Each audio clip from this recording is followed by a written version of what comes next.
All right, got the fan on. Let's do some brakes. So something I forgot to mention last video that I wanted to point out in this one. Wilwood calipers do not come with the fittings to connect brake lines. They come with a 1/8 27 MPT hole, tapped hole. You have to pick and choose your own fittings. Like for the front, I used AN. For the front, I used -3 AN2 NPT fittings at a 45-degree angle. And on the rear, it's going to be just a 3/8 inverted flare to their 1/8 27 fitting in the caliper or port in the caliper. So that's something to consider when you're ordering these. Like, don't get to the very last step and be like me and not have any way to connect the brake line to the caliper. So, and then on this rear kit that we're going to install tonight, one of the things that you have to retain is your old flange bolts and nuts to hold the new backing plate on. I went with a disc brake setup.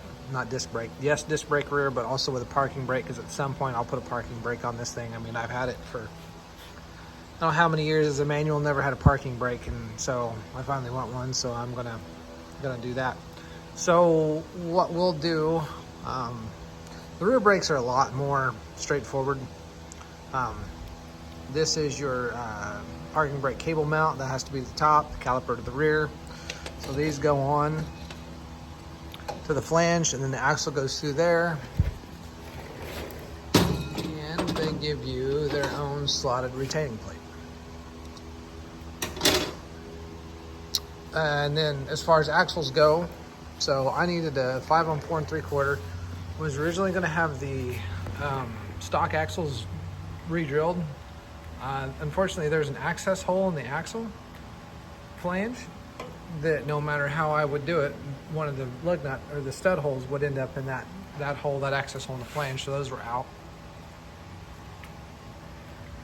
Finding a 5 on 4 3/4 axle and the proper length for a Ford pickup truck is not as easy as you would think, especially not one set up for the old style big bearing.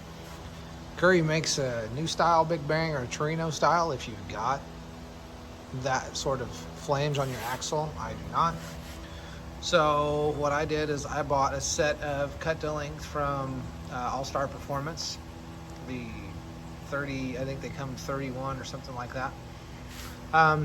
31 inches length, or 31 spline. And I just cut the end off with a cut-off wheel, put a little chamfer on the outside of the splines, cleaned them up with a file. That's all it took. So I'll go ahead and get these installed. Put these. All right. So the easiest way I think to do this is put your backing plate, new backing plate, over the axle. Leave a race in the flange, and then just feed it all in there and try to get it into the splines. Now, obviously, I'm not going to do this one-handed. I can barely do this two-handed most of the time. So let me get that slid in there, and we'll move on to the next step. So here's the joy of aftermarket. Using one vendor's axle and the vendor's brakes. So these nuts that secure this retainer and backing plate, yeah, there's no access in the front of this axle flange for those. And with the brake pads on, there's no way to get to that bolt. You can't even get the retainer in there with the axle slid all the way up, let alone any way to tighten these down. To make matters worse, because the increased thickness of this axle flange. All right, so here's the joys of working with aftermarket parts, especially from two different vendors. So these are the factory bolts and T-nuts that hold the retainer and the backing plate to the axle flange, right? This is the All-Star Performance axle. There is no access hole on the face of this flange to get through and tighten these down, like on a stock 9-inch. So that means you have to pull all the parking brake assembly out in order to get a wrench back there, or a crow's foot, preferably on a torque wrench. I don't have any crow's feet. So it's being, tightened down with a box end wrench, and that's what gets it together. So yeah, now I have to try and reassemble all the parking brake components with everything all mounted up like this. Another concern I have is the increased thickness of this flange is probably going to offset the rotor, which is going to make centering it in the caliper very difficult.